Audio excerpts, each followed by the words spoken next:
Nagsimula ang pelikula sa pagbabalik ng isang binatang nagngangalang Jack mula sa pag-aaral niya sa Amerika. Pagdating niya sa bahay, agad niyang nakasama ang kanyang ama na si David, ngunit halatang hindi maganda ang relasyon nilang mag-ama dahil galit pa rin si Jack sa ama matapos itong magpakasal noon sa ibang babae matapos mamatay ang kanyang ina.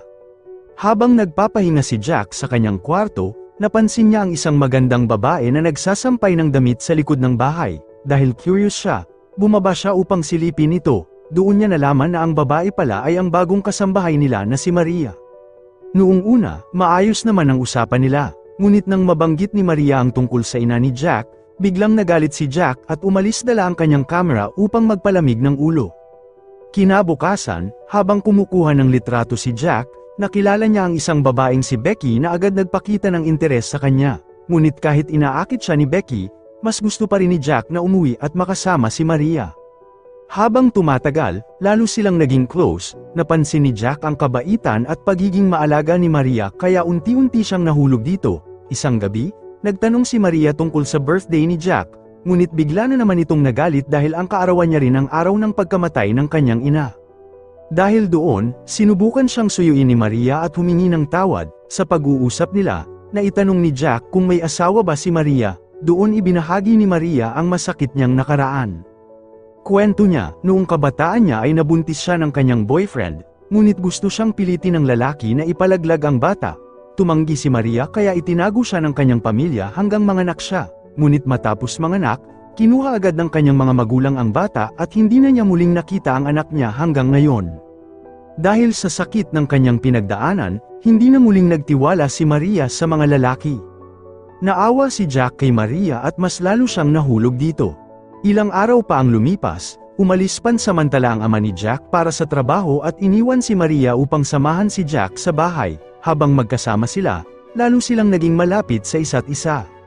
Ngunit isang araw, dumating ang dating nobyo ni Maria na si Jacob. Gusto nitong balikan si Maria matapos ang 16 na taon.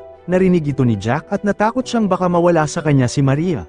Ngunit malinaw na sinabi ni Maria kay Jacob na hindi na siya interesado at tuluyan na siyang naka-move on.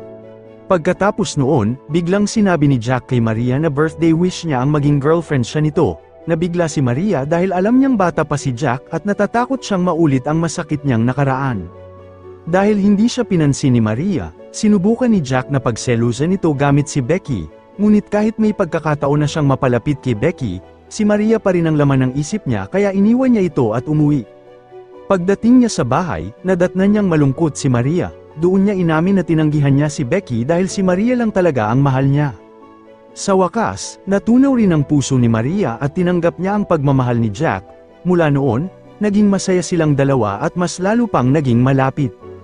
Nang makauwi ang ama ni Jack, pinayuhan siya ni Maria na ayusin na ang relasyon nila ng kanyang ama, at dahil mahal niya si Maria, sinubukan ni Jack na makipagbati sa kanyang tatay. Ngunit hindi nagtagal, sinabi ng ama ni Jack na kailangan na nitong bumalik sa Amerika upang ipagpatuloy ang pag-aaral niya. Dumating ang araw ng pag-alis ni Jack, nagpaalam siya kay Maria at niyaya itong sumama sa Amerika, ngunit tumanggi si Maria at nangakong susunod na lang balang araw. Pagkalipas ng ilang buwan, makikitang buntis na si Maria, dala ang anak ni Jack, at ipinakita rito na handa si Jack na panindigan ang kanyang responsibilidad.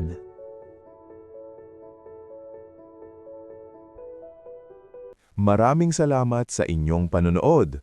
Kung nagustuhan nyo ang movie recaps for today, huwag kalimutang mag-subscribe at i-on ang notification bell.